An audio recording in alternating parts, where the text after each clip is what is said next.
Olá, pessoal, como vocês estão? Mais uma vez com vocês aqui, professor Marcos, para nós conversarmos um pouquinho na disciplina de Introdução à Educação à Distância.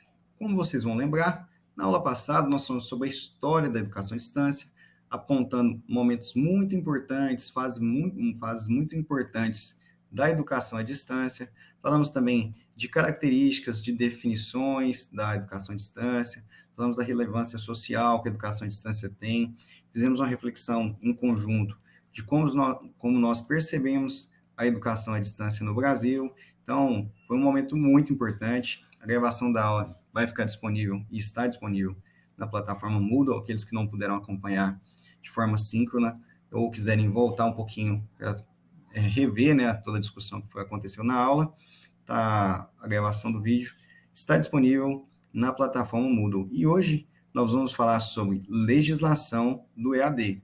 Então, vocês vão ver que o objetivo da aula de hoje é analisar criticamente a legislação que trata da educação à distância no Brasil. Vamos falar aqui de algumas leis, como a LDB, de alguns decretos e resoluções que são muito importantes para o marco da educação à distância, e deixar aqui apenas uma pequena pincelada a respeito da ODP do IFTO, que trata também da educação à distância. Como vocês vão perceber que a legislação brasileira que ampara a educação à distância, né, ela passa por diversas leis, decretos, portarias, resoluções, enfim, uma delas estão aqui, algumas que eu entendo como sendo algumas muito importantes, estão aqui na nossa aula de hoje, e elas têm a função de quê? De definir todo esse detalhamento de regras que se aplica a essa modalidade de ensino, que é a educação à distância. Considerando que toda legislação, né, que se existe, ela surge para registrar algumas especificidades e garantir qualidade. No que nós tange à educação, essas leis, decretos e resoluções, elas estão aqui para garantir a qualidade dessa modalidade de ensino, que é a modalidade de educação à distância. Então, dentro dessa educação, nós temos aqui a Lei de Diretrizes e Bases, LDB, a Lei 9394/96, que vem trazer alguns primeiros passos que dão base legal à educação à distância. Essa lei ela faz o que? Ela direciona o funcionamento da EAD. Ela apresenta as características, que foram as coisas que nós discutimos amparado pelas leis também na primeira aula, fala da abrangência, da necessidade do funcionamento da AD, por que é tão importante esse funcionamento, né? E aí bate também naquela regra da relevância social da educação à distância, fala também de credenciamento, de oferta, quem são as instituições que precisam estar atentas a ofertar, a credenciar, a avaliar, porque o curso de vocês também passa por uma avaliação, a formação de vocês passa por essa avaliação e as notas do curso são muito importantes. Ou seja, são itens importantes que nós percebemos que tratam a LDB. No que tange a essa lei, nós precisamos aqui refletir no artigo 80, que fala que o poder público incentivará o desenvolvimento e a veiculação de programas de ensino à distância, em todos os níveis e modalidades de ensino e de educação continuada. Claro, ele pode ser ofertado em todos os níveis, tá? Mas não é de forma prioritária como o curso de vocês, que segue um curso praticamente 100% à distância. Também nós temos um decreto muito importante, que é o 5.622, né, de 19 de dezembro de 2005.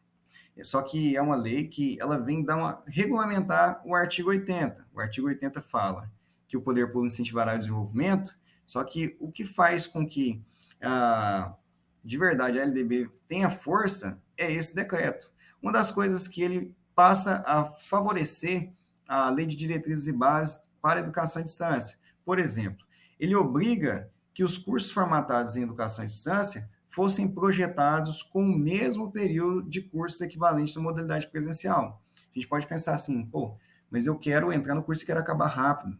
Mas isso talvez não garantiria toda a qualidade que o ensino necessita. Se uma educação presencial precisa de 4 anos para a formação de um bom professor, imagina a educação à distância que nós temos ainda no Brasil algumas limitações de logística. Então, acredito que isso é um avanço que o decreto 5.622 traz, que é passar a obrigar que esses cursos tenham a mesma equivalência de cursos presenciais. Ele também autoriza que a modalidade de educação à distância apenas como um elemento complementar à formação do aluno. Normatizou também o processo de credenciamento de todos os níveis da educação, por exemplo, educação especial, educação profissional, educação técnica, tecnológica, ensino superior, ou seja, ele autoriza que todas as modalidades de educação tenham essa normatização.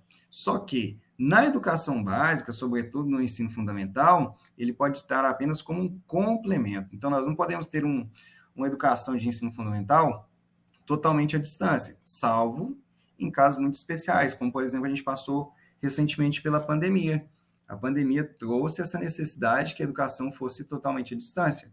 Então, nesse caso, esse decreto também autoriza. Mas na educação básica, diferente de outros níveis, né, como, por exemplo, educação especial, profissional, tecnológica, ela tem que ser apenas como um complemento. Além disso, esse decreto ele definiu regras de certificação e estabeleceu critérios obrigatórios de avaliação de estudantes, exames presenciais, estágios, defesa de trabalho de conclusão de curso e atividades relacionadas a laboratórios de ensino. Ou seja, vocês têm todo esse critério para fazer com que esses momentos aconteçam de forma presencial. E esses critérios são muito importantes, estão aí.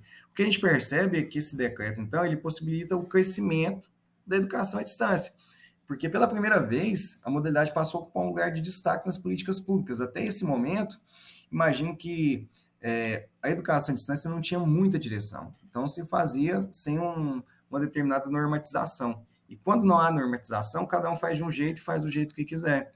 E isso a gente acaba correndo um risco, porque pode ter curso com qualidade, curso com baixa qualidade, e pode ter muito investimento, baixíssimo investimento. E o que aconteceu? Quando não havia até então essa normatização, né, ela passava a ser um instrumento de instituições privadas, de interesse da instituição privada. Por quê? Ela pode, com apenas um professor, atender muitos alunos, atender apenas um ambiente, com apenas um professor, apenas uma estrutura, alunos do Brasil inteiro, sem ter que investir em sala de aula, em laboratórios, em bibliotecas, enfim. Então, essa normatização passa a ser, sem dúvida, uma questão de muito interesse. E aqui a gente poderia pensar numa discussão importante, né? Aqui no Instituto, o nosso curso à distância não acontece assim como em outras instituições, que tem apenas um professor e são tutores pontuais dentro dessas outras instituições. Vocês têm professores que têm aulas síncronas, com um número alto de alunos, sim, volta de 150, 160 alunos, mas nem se compara de um curso que tem um polo em cada região do Brasil, um polo em vários estados do Brasil, tem vários polos com muitos alunos, com o mesmo professor, uma mesma estrutura, a mesma forma de ensinar, sem talvez se atentar às particularidades deste ensino. Então, sem dúvida, um dos grandes benefícios que a formação de vocês recebe, mesmo com toda essa normatização, é ter esse contato um pouco mais direto com seus professores, tutores de polo.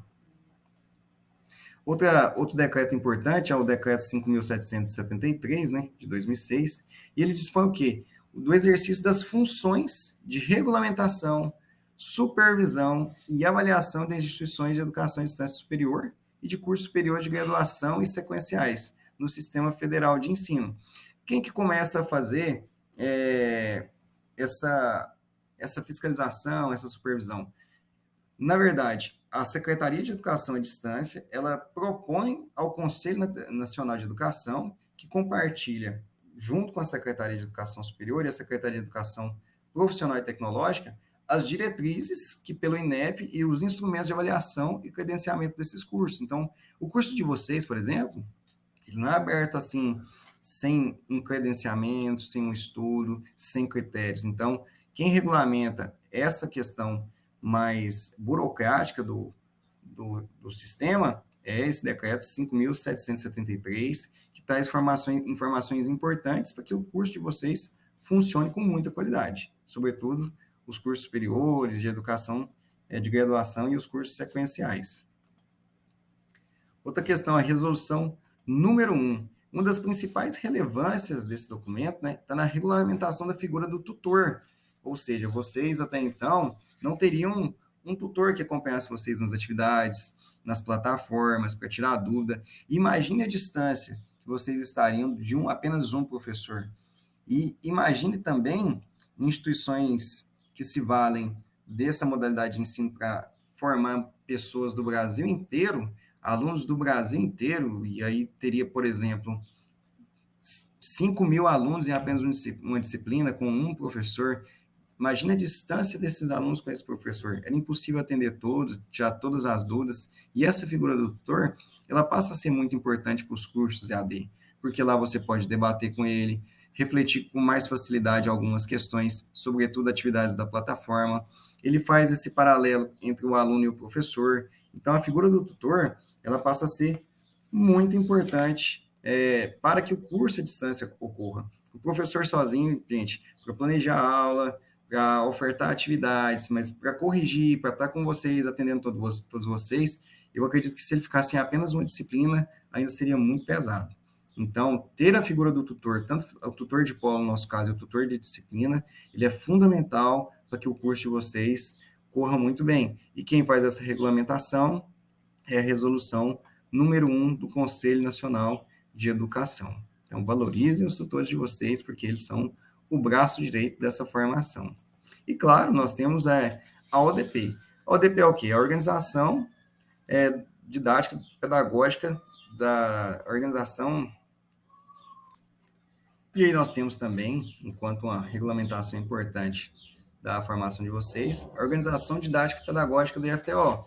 Para nós entendermos a necessidade, né, local da educação à distância, eu creio que é necessário vocês conhecerem esse documento.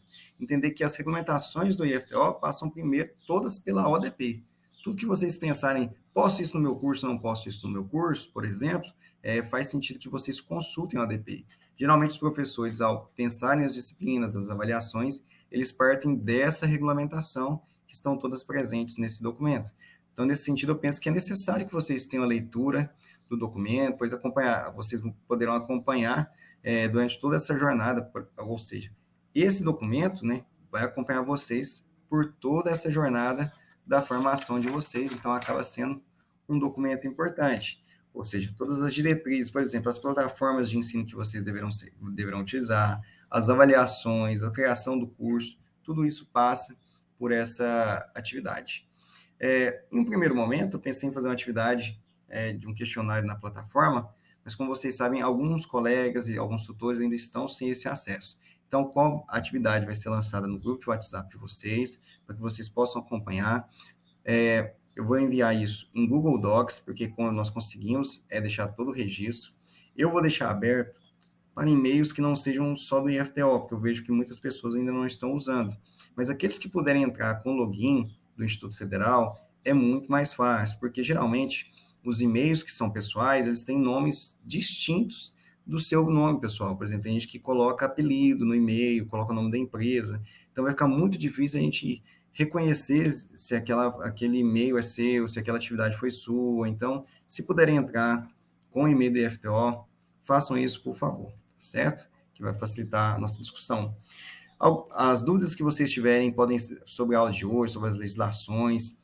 Quando vocês, faz muito sentido vocês também baixarem essas leis, lerem alguns pontos importantes, sobretudo vocês que são alunos da educação à distância. Qualquer dúvida, no início da próxima aula a gente franqueia um espaço de debate, de reflexão de alguns pontos das leis e decretos que foram apresentados nessa aula, para que a gente possa seguir o conteúdo.